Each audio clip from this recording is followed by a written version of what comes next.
15 August চলেই এলো। তোমাদের মধ্যে কেউ যদি বন্ধুদের সাথে বা পরিবারের সাথে ডে আউটের প্ল্যান করে থাকো, তাহলে এই ভিডিওটা তোমাদের জন্য। কলকাতার বুকেই অবস্থিত আলিপুর মিউজিয়াম হাজরা মোড় থেকে হেঁটে 15 মিনিট, যা কেড়ে নিয়েছে ভ্রমণপ্রেমীদের মন। এখানে entry fees only 30 rupees per head, আর গেলেই বুঝতে পারবে সেটা পুরোপুরি ওয়ার্থ ইট।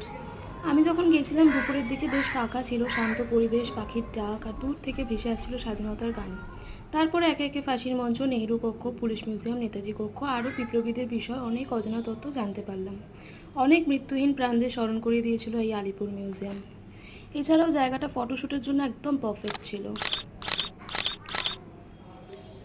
দেন আমরা চলে গেলাম এন্ট্রান্স গেটের একদম পাশে একটা কফি হাউসে। অসাধারণ ছিল অ্যাম্বিয়েন্সটা।